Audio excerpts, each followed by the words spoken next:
The Elemental Tablets, a brief synopsis. The world's balance is held by 5 elemental tablets: spirit, earth, wind, water, and fire, each entrusted to a different group of people across the globe. For generations, these guardians kept the peace, but as human greed began to stir, the power was divided, the tablets were scattered, and the spirit tablet, the source of ultimate connection, was lost. Now, a young boy is born with a unique genetic connection to the tablets, drawing him into an epic, world-changing adventure. He learns he cannot complete the quest alone and must unite with other children to restore balance to the universe itself, not just the world. This is dedicated to God, who always catches me when I fall, and my father and mother, who have always supported me in my endeavors, and to my kids, who are my whole world. Introduction. In the beginning, long before the kingdoms we know today, there was a quiet, humming energy that connected everything. It was the rhythm of the universe, a silent song that flowed through the mountains, danced across the oceans, and whispered on the wind. It was the spirit. This powerful, unseen force was guarded by a special group of people, the children of the spirit, who understood its deepest secrets. They were the Mamos, people whose wisdom was a heritage passed down through generations.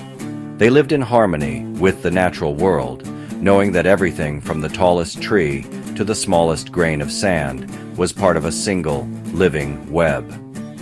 The Mamos held the first and most important of the 5 elemental tablets. This tablet, made of light and humming energy, was the source of all knowledge and the key to true balance. It held the secret of the 5 elements and the connection between them. But the other 4 tablets, earth, wind, water, and fire, were also vital. They were given to 4 other groups of people, each a guardian of a different part of the world's spirit. The children of the earth, the children of the wind, the children of the water, and the children of the fire, all had a piece of the great puzzle. Together, they could ensure the world flourished. But as the ages turned, a shadow fell. The desire for power and control began to corrupt hearts. In a great act of sacrifice, the tablets were scattered across the globe, hidden from those who would use their power for evil. This act was meant to protect life, but it also plunged the world into an era of imbalance. A long time passed. The world forgot the tablets and the ancient harmony. The knowledge was lost, passed down only as stories or encoded as whispers in our very DNA. But not all hope was gone. A new generation was rising, children born with a special link, a resonance in their hearts that felt the call of the lost tablets. The time had come for a journey that would redefine the meaning of balance, fate, and family. This is the story of that journey. Jaren had always felt a hum in his bones. It wasn't a sound, but a feeling, like a gentle vibration that followed him everywhere. When he was near a rushing waterfall, the hum would become a strong, melodic rhythm. When he sat beneath the wide-open sky, it felt like a tiny electric current dancing on his skin. His family, the Mamos, called it the Great Resonance. For a young boy, the Great Resonance was a constant companion. He would close his eyes and listen, not with his ears, but with his whole being. In these moments, he felt connected to everything: the mountain, the clouds, the small, shy animals that lived in the dense forests. He knew without being told that this feeling was the spirit, the sacred element that his people had guarded for thousands of years. But the tablet of the spirit was gone, taken from them long ago to prevent it from being corrupted. Now, only the stories remained. One day, while meditating with the elders, Jaren's hum suddenly grew louder and faster. It was no longer a gentle vibration. It was a powerful, insistent pull, like an invisible string tugging on his heart. He opened his eyes. All the elders looked at him, their faces filled with a mix of surprise and knowing. What is it, Jaren? It's different. It's pulling me to the west. The elders exchanged a look. The hum had been growing stronger in their young one, but a definite direction was new. It was a sign that the time of waiting was over. The lost tablet of the spirit, which they thought was gone forever, was awakening. Not only that, but it was calling to its rightful protector. As Jaren stood, he felt the pull intensify. It wasn't a single, straight line, but a complex feeling, a spiraling energy that led him away from his home. He knew in his heart that this was not just a simple journey. The spirit had a task for him, and he had to follow the hum to find it. He was not just the protector of the spirit. He was a child of the spirit, and his journey was just beginning. With a heart full of both fear and excitement, Jaren began to walk. The wind seemed to guide his steps. The ground felt firm beneath his feet, and the sunlight seemed to shine a path just for him. He was drawn to the unknown, a journey to find the lost tablet, and maybe, just maybe, learn a bit more about the hum that lived in his bones. He had no idea what awaited him, but he knew that the fate of more than just the earth rested on his shoulders. He was ready to follow the path his own spirit had chosen for him. Jaren's journey was long and full of silent lessons. He learned to read the sun and stars to guide his way, and he learned to find water in the dry, cracked earth. The hum pulled him across a wide ocean, where he felt the spirit of the water speaking to him, and eventually it led him to a land of ancient stones and dusty plains. Here, the hum changed. It became a slow, deep thrum, like the pulse of a massive, sleeping heart beneath the ground. This was the heartbeat of the earth. It was here that he found a city carved into the side of a mountain, its buildings a deep, earthy brown. And there, at the edge of the city, a young girl named Rivka was molding clay with her small hands. She wasn't just shaping it, she was whispering to it. And as she did, the clay seemed to breathe and shift with a life of its own. Rivka was a child of the earth. For generations, her people, the Jews, had been known as the children of the earth. They believed their ancestor, Adam, was formed from the very clay they now shaped, and their stories were filled with legends of beings molded from the ground, given life by a divine breath. This ancient knowledge, like a seed, was passed down in the very fibers of their being. It was their burden and their heritage, a powerful connection to the power of creation and the secrets of the earth. As Jaren approached, the hum in his bones resonated with the subtle energy flowing from Rivka's clay creation. The air between them shimmered, and a faint, ethereal glow began to emanate from a small, engraved stone that had been hidden on a string beneath Rivka's shirt. The tablet of the earth, dark and heavy as a fossil, had been dormant for centuries, but now it was alive with a faint pulsing light. It had finally found a second connection, another guardian, another piece of the puzzle.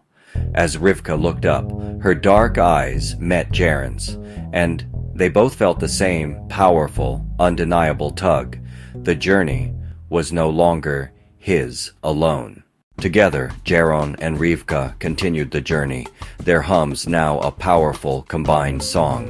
The spirit guided Jaren, and the earth spoke to Rivka, a deep and steady voice that told her which way to go.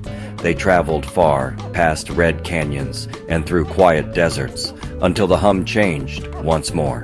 It became a wild, erratic, and joyful tune, like a flute played on a gust of wind.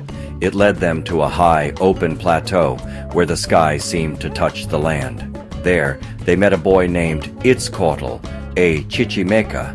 His people were the children of the wind, a nomadic people who had wandered this land for generations, living off the bounty of nature. They had no great cities or monuments, but they knew the secrets of the sky and the shifting winds better than anyone. They saw the wind not just as a force of nature, but as a living spirit that whispered stories and carried ancient knowledge from place to place. They believed that to live like the wind was to be truly free. Itzcoatl had a quiet energy about him, like a gentle breeze before a storm. He could predict changes in the weather by the feeling in the air, and he moved across the rocky ground with a grace that seemed to defy gravity. He had always felt a pull, a longing for something just out of reach, as if a part of his spirit was meant to be with others. His people had stories of a sacred tablet that could command the winds, a tablet they were said to have lost long ago when they began to settle. The knowledge of the wind, however, was in their very being, a part of their heritage and their identity. When Jaren and Rivka approached, the air around Itzcoatl began to swirl, and the dust on the ground rose in a small, dancing tornado. The hum they had been following now met its match in the chaotic, joyful energy of the wind. A small, translucent stone, almost invisible in the light, began to glow on a cord around Itzcoatl's neck. It was the tablet of the wind, light and ethereal, now pulsing with a new vibrant light. The three children, standing together on the wind-swept plateau, felt the powerful connection between their hearts. They were no longer just on a journey. They were a collective, and the adventure had truly begun. The journey of the three children had become a symphony of the elements. Jaren's hum was the steady rhythm, Rivka's quiet thrum was the deep bass, and Itzcoatl's wild tune was the high-pitched melody. As they traveled, their combined song led them eastward, past great plains and over rolling hills, until they reached a vast, shimmering river. The humming changed yet again, becoming a fluid, flowing rhythm, like the gentle current of the water itself. Here, a new feeling took over, a sense of constant peaceful motion. This was the territory of the children of the water, the Mhicanic, who were also known as the Mohicans. Their name meant people of the waters that are never still, and they lived in harmony with the great river, the Mahicanituk, which was the beating heart of their world. They understood that water was not only a source of life, but a conduit of memory, carrying the stories of the land and all who lived upon it in its endless flow. At the river's edge, they found a girl named Maya, who was weaving a basket out of reeds. Her movements were as graceful as the flowing water. Maya had always felt a connection to the river, a powerful pull that told her where the best fishing spots were and when a storm was coming. She knew the river's moods, from its calm, reflective surface to its powerful, churning rapids. Like the others, she felt a quiet emptiness, a missing piece of her people's ancient knowledge. Their stories spoke of a sacred tablet that held the power to command the waters, a knowledge lost when their people were forced from their home along the river.